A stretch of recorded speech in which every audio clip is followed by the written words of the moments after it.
오늘 우리가 출애굽기를 계속해서 볼 겁니다. 우리는 출애굽기라는 이 책을 마주할 때 이야기적인 측면에서 접근을 하게 됩니다. 이 출애굽기라는 책 이름이 가진 것처럼 이스라엘 백성들이 애굽에서 탈출하는 이야기를 기록하는 책이기 때문에 그렇습니다.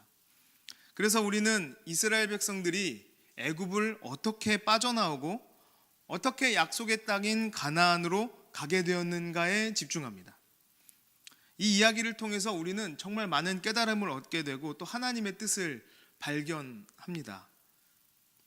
우리가 계속 보고 있는 이 출애굽기도 그런 식으로 이해하고 있었습니다.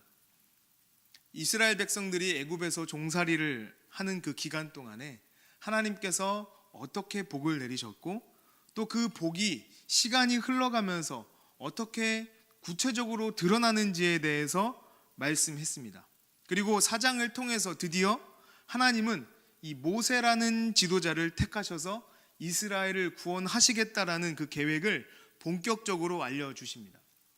그렇게 5장에 들어서면 하나님의 계획대로 모세와 아론이 애굽으로 가게 됩니다. 그런데 5장부터 15장까지의 이야기가 어떻게 이스라엘 백성들이 출애굽하고 가나안으로 들어가는가에 대한 이런 그 설명인 것과 동시에 또 하나의 주제를 두드러지게 나타내기 위한 그 사건들이 계속해서 등장합니다. 그러면서 이 이야기가 진행되면 진행될수록 그 두드러지는 그 주제가 점점 더 구체적이고 선명하게 보여집니다. 그렇다면 출애굽기는 애굽을 떠나서 가나안 땅으로 가고자 하는 이스라엘 백성들의 그 이야기 외에 또 무엇을 우리에게 알려주고 있을까요? 오늘 우리가 읽은 본문에도 그 주제에 관해서 언급을 하고 있습니다. 출애굽기 5장 2절 우리 같이 한번 읽어보겠습니다. 바로가 이르되 여호와가 누구이기에 내가 그의 목소리를 듣고 이스라엘을 보내겠느냐? 나는 여호와를 알지 못하니 이스라엘을 보내지 아니하리라. 모세와 아론이 바로를 찾아가서 하나님의 말씀을 전달합니다. 내 백성을 보내라. 그러면 그들이 광야에서 내 앞에 절기를 지킬 것이니라 라고 하나님께서 말씀하셨습니다. 그러니 우리를 보내주십시오. 그리고 그 말을 들은 바로가 하는 대답이 우리가 방금 읽은 5장 2절입니다. 여호와가 누구이기에 내가 너희들을 보내겠느냐. 이 말이 이제 앞으로 출애굽기가 드러내고자 하는 또 하나의 주제, 여호와가 누구이시냐 하는 거예요. 그런 의미에서 오늘 이 바로가 말한 나는 여호와를 알지 못한다라고 한 이 말은 굉장히 중요한 말이 됩니다. 앞으로 여호와를 알아간다라는 주제로 이 15장까지의 내용이 촘촘하게 엮여지기 때문에 그렇습니다. 우리는 이 여호와를 안다는 것에 대해서 조금 더 이야기를 해볼 필요가 있습니다. 여기서 이 안다라는 말은 히브리 말로 이 야다라는 표현이에요. 이 안다라는 표현을 사용할 때는 이 두 가지가 만족되어야 합니다. 하나는 내가 간접적으로 내가 보이는 것 그대로 그것을 알고 있을 때의 알다의 개념과 또 하나는 직접적으로 내가 그것에 대해서 알고 있을 때 이것이 만족되어야 사용할 수 있는 단어가 이 야다라는 단어입니다. 다시 말하면 내가 한 사물의 색깔이나 모양에 대해서 알 뿐만 아니라 그 사물의 기능이나 그것이 어떻게 작동하는지 또 그것의 의미들을 알고 있을 때 내가 이것을 안다, 야다라고 표현할 수 있는 거예요. 예를 들자면 그런 겁니다. 제가 저 드럼에 대해서 알고 있습니다 라고 하면 그냥 드럼이 어떻게 생겼는지 무슨 소리가 나는지를 아는 게 아니라 내가 연주를 할 줄 안다는 겁니다. 그럴 때 야다라는 표현을 쓴다는 거예요. 저것에 대한 지식, 구체적인 경험적인 지식을 갖고 있어야지만 내가 이 야다라는 표현을 쓸 수 있다는 겁니다. 우리는 이것을 경험적인 지식이라고 이야기할 수 있습니다. 아마도 이 성도님들 중에서도 그런 일들이 있으실 겁니다. 내가 눈으로 볼 때 저거 나도 충분히 할 수 있는 건데 나도 저거 어렵지 않게 저거 할 수 있을 것 같은데 그래서 내가 막상 직접 해보면 영 서툴러서 잘 못하는 거죠. 눈으로는 익는데 손에는 낯선 거죠. 이게 내가 그냥 멀리서 봤을 때는 충분히 알고 있다고 생각하지만 실제로 경험적인 지식은 없는 겁니다. 그러면 야다라는 말을 쓸 수 없습니다. 오늘 바로가 이야기하는 내가 여호와를 알지 못합니다라고 이야기할 때는 여기에는 내가 지식적으로 여호와 하나님이 누구의 신이며 어떤 존재며 무슨 일을 하시는가에 대한 그 지식적으로 내가 알지 못한다라는 표현과 동시에 내가 그분에 대한 경험적인 지식도 없어서 그분이 나는 누군지 알지 못한다 하는 이 선언이 되는 겁니다. 이 선언은 앞으로 하나님이 누구이신가에 대한 주제를 설명하게 되는 이 방아쇠가 되는 거예요. 아마 바로가 경험적으로 하나님이 어떤 분이신지에 대해서 알고 있었다면 바로는 절대 하나님과 대적하는 일을 하지 않았을 겁니다. 바로는 절대 10가지의 재앙을 경험하지 않았을 겁니다. 바로가 하나님이 누구신지에 대한 경험적인 지식이 있었다고 한다면 애굽의 군대는 홍해에 수장되지 않았을 겁니다. 그런데 바로는 그런 지식이 없었습니다. 하나님은 이런 계획을 구체적으로 말씀하십니다. 출애굽기 6장 1절을 우리 같이 한번 읽어보겠습니다. 여호와께서 모세에게 이르시되 이제 내가 바로에게 하는 일을 내가 보리라. 강한 손으로 말미암아 바로가 그들을 보내리라. 강한 손으로 말미암아 바로가 그들을 땅에서 쫓아내리라. 6장 7절에도 이렇게 이야기합니다. 같이 읽어보겠습니다. 너희를 내 백성으로 삼고 나는 너희의 하나님이 되리니 나는 애굽 사람의 무거운 짐 밑에서 너희를 빼낸 너희의 하나님 여호와인 줄 너희가 알지라. 아멘. 7장 5절도 있는데 같은 이야기들이에요. 이렇게 하나님께서는 바로뿐만 아니라 애굽 사람들 그리고 이스라엘 사람들에게 하나님이 누구신지에 대해서 알게 한다라고 말씀하셨습니다.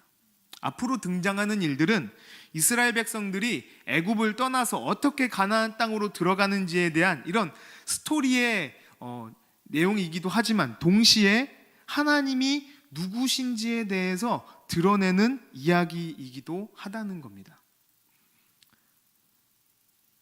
그런데 오늘 우리가 읽은 이 본문을 쭉 보면요, 하나님을 알아야 하는 사람은 바로 말고도 또 있습니다. 이스라엘 백성들이에요. 하나님의 백성이라고 불리는 사람들이 왜 하나님을 알아야 한다고 표현을 했을까요? 제가 최근에 다이어트를 했습니다. 눈으로 볼 때는 표시가 많이 나지 않는 것 같은데 한 7kg 정도 감량을 했습니다. 다들 다이어트를 해보신 거죠? 7kg가 얼마나 대단한 건지. 그 정도 감량하는 게 쉽지 않았습니다. 제가 운동을 하지 않고 있기 때문에 순수하게 먹지 않는 걸로 이제 다이어트를 했어야 했습니다. 음식을 끊는다는 것이 참 고통스러운 일입니다. 그러다가 EBS에서 다큐멘터리를 하나 봤는데 거기에서 보는 내용이 참 저한테 와닿았습니다. 내용이 뭐냐면 우리가 이렇게 현대의 그 풍족한 식생활을 하게 된 게 한 50년, 한국 같은 경우에는 한 30년밖에 되지 않았다는 거예요. 그전에는 그 음식을 얻기 위해서 소모되는 에너지가 음식을 먹고 얻는 에너지보다 더 컸기 때문에 사람의 몸은 자연적으로 에너지가 들어오면 바로 저장하는 데 익숙해져 있다는 겁니다. 그러니까 에너지를 먹으면 그것을 축적하는 거예요. 그게 지방이라는 겁니다. 결론적으로 내가 살찌는 이유는 내가 많이 먹었기 때문이구나. 뭘 이렇게 당연한 걸 당연한 것 같지 않은 것처럼 이야기하는 눈빛으로 저를 쳐다보시는데, 근데요, 저는 이 다큐멘터리를 보고요, 제 식습관에 대해서 이해하게 되니까 배고픔을 견디는 것이 그렇게 고통스럽지 않았습니다. 상황은 변한 것이 없는데 무엇이 변했을까요? 제가 변했습니다. 정확히 표현하자면 제 인식이 변한 거예요. 인식이 변하니까 음식에 대한 인내가 생겼습니다. 지금 이스라엘 사람들이 그런 거예요. 그들이 아브라함의 자손으로 살아왔습니다. 이스라엘 사람들은 입에서 입으로 전해주는 이 구전하는 능력이 굉장히 뛰어난 사람들이라고 그래요. 그래서 자기 조상의 이야기들을 아버지의 입을 통하여, 또 그 아버지의 아들이 또 아버지를 통하여서 계속 구전되어 오는 겁니다. 굉장히 정확하고 자세하게 자기 조상들의 이야기를 알고 있었습니다. 그들이 알고 있는 이 이야기들은 400년이란 시간 동안 너무 당연한 이야기가 되어 버렸습니다. 그래서 지식적으로는 알고 있지만 인식은 하지 않는 거예요. 너무 당연하니까. 우리 조상의 하나님으로는 기억하지만 나의 하나님으로 인식하진 않는 겁니다. 그래서 이스라엘 백성들에게 하나님이 누구이신지에 대해서 알아야 한다고 하나님이 구체적으로 말씀하고 있는 겁니다. 그들이 알아야 하는 하나님은 그들의 삶 가운데 함께 하시는 그 하나님을, 내가 하나님 앞에 살아가고 있습니다라는 사실을 인식하는 거예요. 저는 코로나로 인해서 성도님들과 약 2개월 동안 또다시 온라인으로만 이렇게 뵙다가 다시 이렇게 얼굴을 마주하게 되니까 참 좋습니다. 살만 납니다. 그런데 코로나로 이 비대면의 기간 동안에 제가 참 여러 가지 이야기를 들었습니다. 제가 가장 많이 들었던 이야기 중 하나가 뭐였냐면, 생각보다 이 온라인 예배가 편하더라 하는 거예요. 처음에 이 TV나 모니터로 예배 드리는 것이 영 어색하고 이상하고 적응되지 않았는데, 내가 이제 이것이 익숙해지고 보니까 생각보다 온라인이 편하다 하는 겁니다. 아침에 이 예배당을 오려고 분주하게 움직여서 준비하고 예배당에 차를 타고 오는 이런 번잡한 일들을 겪지 않아도 되고, 오히려 그것들이 편해졌다는 겁니다. 근데 그러고 나니까 벌어지는 일들이 있어요. 우리의 신앙이 위기를 겪기 시작하더라는 겁니다. 예배당에 가기 위해서 겪었던 그런 불편함들이 이제는 오히려 예배에 집중하게 만드는 요소라고 생각되기 시작합니다. 저는 여기에서 이상한 괴리감을 느꼈습니다. 우리의 예배나 모임이 계속 지속되기 힘든 상황에 처해 있을 때 저는 우리의 신앙이 조금 더 뜨겁게 타오를 수 있지 않을까라는 생각을 했었습니다. 왜 선교지의 그 지하교회들이나 그 모이는 것이 법적으로는 금지되어 있는 그 선교지의 그 모습들을 보면요, 그 예배가 화려하지도 않고 자주 모일 수도 없음에도 불구하고 그들의 신앙은 그 누구보다도 뜨겁게 타오르지 않습니까? 그런데 왜 우리는 오히려 더 자유로운 환경에 있음에도 불구하고 언제든지 개인적으로 성경을 읽고 찬양을 부를 수 있는 환경적인, 기술적인 수준을 가졌음에도 불구하고 왜 선교지에 그런 뜨거움이 생기지 않는가? 아니, 오히려 예배드리기 위해서 경험해야 했던 그 불편함들이 우리에게 필요하다고 느끼는 것일까? 여러 가지 이유가 있을 겁니다. 그 이유들을 제가 다 알지도 못합니다. 그런데 분명히 선교지와 우리의 차이가 존재한다는 것을 깨달았습니다. 그게 바로 인식의 차이입니다. 우리가 예배당에 모여서 예배 드리지 못했다 하더라도, 온라인으로밖에 예배를 드릴 수 없는 상황에 처해 있다 하더라도 하나님이 내 앞에 계시다는 사실을 우리가 인식하고 살았다고 한다면 우리의 온라인 예배는 결코 집중되지 않는 예배라거나 드리는 것 같지 않은 예배라고 생각되지 않을 겁니다. 온라인 예배를 드리니까 일주일을 살아갈 은혜를 받지를 못하겠어라고 말하지는 않을 거예요. 내가 하나님을 인식하며 살아가고 있기 때문에 우리가 자주 부르는 찬송가의 가사대로 그 어디나 하늘나라였을 겁니다. 그런데 우리는 왜 그렇지 못했을까요? 하나님에 대한 인식이 없었기 때문은 아닐까요? 하나님을 인식하는 문제는 이스라엘 백성들에게도 동일하게 존재했습니다. 심지어 이 인식의 부재로 인해서 이스라엘 백성들은 하나님을 성전 안에 가두고 맙니다. 성전이 마치 하나님인 것 마냥 잘못 인식하게 됩니다. 하나님이신 예수님이 그 땅에 오셨음에도 불구하고 알아보지 못합니다. 예수님이 이 성전을 헐고 사흘 동안에 내가 다시 일으킨다 말씀하셨을 때 이스라엘 사람들은 굉장히 큰 충격을 받았습니다. 그것을 견디지 못했습니다. 그렇다면 오늘날 우리가 인식하고 있는 하나님은 성경이 말하고 있는 그 하나님입니까? 아니면 우리가 인식조차 하지 못한 채 우리의 삶에 아무런 영향력을 주지 못하는 관념에만 존재하시는 하나님입니까? 오늘 본문을 보니까요, 이스라엘 사람들이 처한 하나의 상황을 볼 수 있습니다. 모세와 아론의 요구를 들은 바로가 이스라엘의 노역을 더 무겁게 한 것입니다. 출애굽기 5장 6절부터 7절입니다. 한번 읽어보겠습니다. 출애굽기 5장 6절부터 7절까지 제가 읽겠습니다. 바로가 그날에 백성의 감독들과 기록원들에게 명령하여 이르되 너희는 백성에게 다시는 벽돌에 쓸 짚을 전과 같이 주지 말고 그들이 가서 스스로 짚을 줍게 하라. 또 그들이 전에 만든 벽돌 수요대로 그들에게 만들게 하고 감하지 말라. 그들이 게으름으로 소리질러 이르기를 우리가 가서 우리 하나님께 제사를 드리자 하나니. 바로는 모세와 아론의 요구를 묵살하고 더 힘든 일을 시켜서 바로와 모세와 아론이 요구한 그 요구에 대답합니다. 일이 힘들어지면 너희들은 그런 요구를 할 수 없게 될 것이야.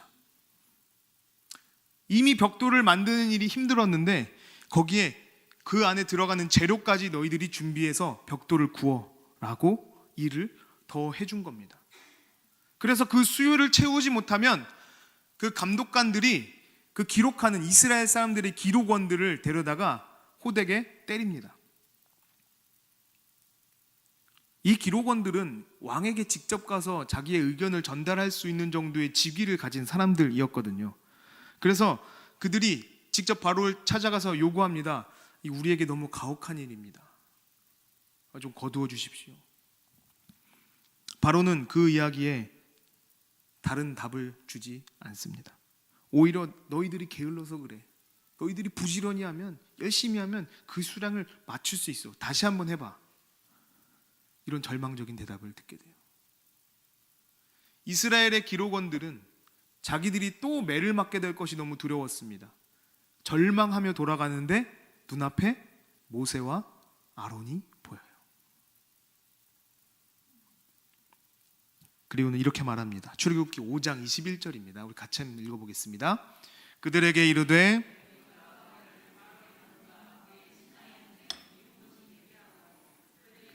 칼을 주어 우리를 죽이게 하는도다. 여호와는 너희를 살피시고 판단하시기를 원하노라. 이 이스라엘의 그 기록원들은요, 꽤나 지위가 있는 사람들이었음에도 불구하고 자기들 눈앞에 닥친 그 환난을 두고 모세와 아론을 탓합니다. 분명히 이 일이 가중된 것은 모세와 아론의 요구를 받아들이지 않은 이 바로의 탓입니다. 그것이 모세와 아론 때문에 벌어진 일이라고 생각하는 것은 기록원들의 생각이었습니다. 왜냐하면 이 기록원들은 지금 하나님을 인식하지 못하고 있습니다. 하나님 앞에 있다는 사실을 전혀 생각하지 않고 있습니다. 모세와 아론을 통하여서 하나님께서 그들이 출애굽하도록 만드실 것이고 또 그들을 통하여서 어떤 일을 하실지에 대한 어떤 이런 감각이 전혀 있지 않은 상태입니다. 하나님께서 이런 상황 속에서 그들에게 하시는 말씀이 있습니다. 나는 아브라함과 이삭과 야곱에게 나를 알렸고 가나안 땅을 너희에게 주기로 한 여호와다. 나는 그 약속을 지킬 것이고 나의 종으로 삼은 이스라엘의 신음소리를 내가 들었기 때문에 그 언약대로 애굽에서 건져낼 것이다. 저는 이 상황을 통해서 하나의 깨달음을 얻었습니다. 하나님을 인식한다는 것은, 내가 하나님 앞에 있다는 생각을 갖게 된다는 것은 내가 고통 가운데 있다고 하더라도 하나님의 그 구원의 약속을 바라보고 신뢰하는 것이라는 것입니다. 그런데 실제로는 우리의 형편이 어려워지면 어려울수록, 고통이 크면 클수록 하나님께서 우리를 구원하시겠다고 하신 그 말씀은 우리에게 잘 와닿지가 않아요. 코로나 시대를 살아가는 우리에게 하나님께서 이 고통을 당장 끝내주실 것이라는 믿음이 우리 성도님들에게 있으십니까? 이게 쉽지가 않아요. 왜 그럴까요? 그 고통이 우리 눈앞에 있기 때문에 그렇습니다. 내 눈앞에 아무리 작은 종이 쪼가리라도 눈앞에 가져다 대면 태양을 가릴 수 있습니다. 그런데 우리는 알고 있어요. 태양 앞에서 그 태양의 크기에 비하면 종이 쪼가리는 감히 비교할 만한 크기가 아니라는 거예요. 사탄은 이것을 이용해서 우리를 괴롭힙니다. 지금 내가 당하는 고난이 너무 커서 멀리 계신 하나님은 나를 구원할 수 없을 것처럼 느끼게 만들어요. 그러면 10중8구 우리는 시험에 들거나 회의감을 느끼는 거예요. 교회를 멀리 하기도 합니다. 내 눈앞에 있는 고난이 강하면 강할수록 더 그렇게 여깁니다. 그래서 우리에게 필요한 것은 하나님을 인식하는 거예요. 아무리 내 눈앞에 두꺼운 종이가 있어도, 심지어 전화번호부가 내 눈앞을 가리고 있다고 하더라도 그래도 그것은 영원하지 않으며 태양과는 감히 비할 바가 되지 못한다는 것을 깨닫는 것입니다. 이것을 깨닫는 과정은 바로나 이스라엘 사람들이나 다르지 않아요. 그런데 그 결과가 너무나 다릅니다. 바로에게 열 재앙은 말 그대로 재앙이었지만 이스라엘 백성들에게 열 재앙은 하나님이 자신들을 얼마나 사랑하시는지, 하나님이 자신들을 어떻게 지키시는지에 대한 살아있는 경험이 되었습니다. 홍해나 광야 생활 또한 마찬가지입니다. 그러한 살아있는 경험을 통해서 이스라엘 백성들은 내가 하나님 앞에서 살아가고 있다는 사실을 점점 인식하고 그렇게 변해가기 시작합니다. 우리 신앙의 선배들은 이런 하나님 앞에서 하나님을 인식하는 것을 많이 바랐습니다. 시편을 보면요, 주의 얼굴을 구하는 말씀이 굉장히 많이 등장합니다. 그 중에서도 시편 139편을 보면 하나님을 인식하는 것이 무엇인지에 대해서 우리가 엿볼 수 있는데, 우리가 그 일부분만 같이 읽어보겠습니다. 우리 시편 139편 5절에서 10절까지입니다. 같이 읽겠습니다. 주께서 나의 앞뒤를 둘러싸시고 내게 안수하셨나이다. 이 지식이 내게 너무 기이하니 높아서 내가 능히 미치지 못하나이다. 내가 주의 영을 떠나 어디로 가며 주의 앞에서 어디로 피하리이까? 내가 하늘에 올라갈지라도 거기에 계시며 스올에 내 자리를 펼지라도 거기 계시니이다. 내가 새벽 날개를 치며 바다 끝에 가서 거주할지라도 거기서도 주의 손이 나를 인도하시며 주의 오른손이 나를 붙드시리이다. 아멘. 바다 끝에서도 나를 붙드시고 인도하십니다. 하나님을 인식한다면 그것이 어느 곳이든 어느 때에든 내가 하나님 앞에 있음을 깨닫게 되는 겁니다. 시편뿐일까요? 예수님께서 이 땅에 오신 것, 우리와 같은 육체를 입고 이 땅에 오신 이 사건은 이 육체적이고 감각적인 우리의 연약함에 눈높이를 맞춰주신 하나님의 그 인식의 눈높이 학습법이에요. 바울 사도도 디모데전서 6장 13절 보면은 하나님 앞과 그리스도 예수 앞에 살아가는 우리에 대해서 언급합니다. 우리가 하나님을 인식하고 살아간다면 우리의 매일매일은 예배일 수밖에 없는 거예요. 우리의 일터가, 우리의 사업장이, 나의 학교가, 심지어 이 시간에도 육체의 고난 때문에 병원은 신세를 질 수밖에 없는 우리 성도님들의 그 자리가 예배의 자리인 겁니다. 그런데 이러한 하나님에 대한 인식이 이루어지지 않은 채로 우리의 예배당이 잠겨버린다면 그것은 우리 눈앞에 있는 고통을 인식하는 시간이 될 수밖에 없는 겁니다. 빛이 없으면 어둠이 집어삼키는 거예요. 제가 지난 설교 중에 이런 말씀을 드린 적이 있습니다. 코로나 때만큼은 주일날 우리가 사용하는 에너지가 좀 적어지니까 우리 주중에 그 에너지들을 좀 발산해가지고 우리 삶에서 그리스도인답게 살려가는 그런 노력이 필요한 때가 아닌가 생각합니다. 좀 그렇게 한번 살아봅시다라고 제가 말씀드렸던 적이 있습니다. 얼마나 자주, 얼마나 많이 그런 노력을 하셨습니까? 누군가에는 그 말이 도전이 되어서 그렇게 내가 삶으로 예배드리는 자가 되어 살아보겠다라고 열심히 노력하셨던 분들이 계셨을 것이고, 또 어떤 분들에게는 그저 또 한 번의 잔소리처럼 들렸을 수도 있을 겁니다. 그런데 제가 감히 말씀드릴 수 있는 것은 그렇게 나의 삶에서 나의 삶의 모든 영역에서 그리스도가 나의 주인 되심을 드러내면서 내가 하나님 앞에 살아간다는 그 인식을 가지고 열심히 고군분투하셨던 그분들은 그렇지 않았던 분들보다 우리가 이 예배당에서 다시 모여서 함께 예배드리는 그날 훨씬 더 감격스럽고 영광스러운 눈물을 흘리시게 될 겁니다. 그것이 당연합니다. 왜냐하면요, 세상에서 예배자로 살아간다는 것은 너무나 어려운 일이라는 것을 세상 속에서 경험하셨기 때문이에요. 저는 그것이 비단 오늘 우리에게만 있는 일은 아니라고 생각합니다. 우리가 이 순례자의 삶을 다 마친 후에 천국에 가서 주님의 얼굴을 뵙는 그날 우리가 치열하게 주님을 위하여 살아온 그 사람들은 주님을 만나는 그 순간 그 눈에 눈물이 흐를 수밖에 없습니다. 그렇게 힘든 나의 삶의 그 순간순간에도 주님 만날 날을 기대하면서 그렇게 살아왔던 그 수고를 주님께서 다 하시고 그 눈에 눈물을 닦아주시는 그것으로, 우리의 등을 토닥이시는 그것으로 그 모든 것이 갚아지기 때문에 그렇습니다. 지금 어떤 마음으로 예배를 드리고 계십니까? 아니, 어떻게 비대면 예배를 드리셨습니까? 어쩌면 이 설교를 통해서 마음에 찔림을 느끼시는 분들이 계실 수 있을 거라고 생각합니다. 그런데 만약 그렇다면 오히려 다행이에요. 아직 우리가 하나님을 인식하고 살아갈 날이 많이 남아있기 때문에 그렇습니다. 여전히 세상은 바로가 그랬던 것처럼 우리를 괴롭힐 겁니다. 하나님을 알지 못하던 때보다 하나님을 알고 그분 뜻대로 살아가려고 하는 우리를 더 힘들게 할 것입니다. 앞으로 우리에게 넘어지게 하는 일들이 더 많아질 수 있습니다. 그런데 지금 우리 눈앞에 있는 문제들이 전부라고 생각하지 마시길 소망합니다.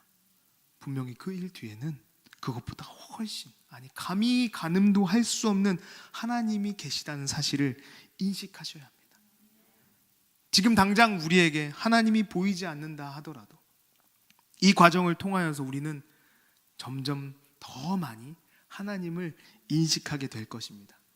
그래서 사도 바울의 고백처럼 이제 내 안에 내가 사는 것이 아니라 내 안에 예수께서 사시는 것이라 고백하는 지경에까지 이르게 될 줄 믿습니다.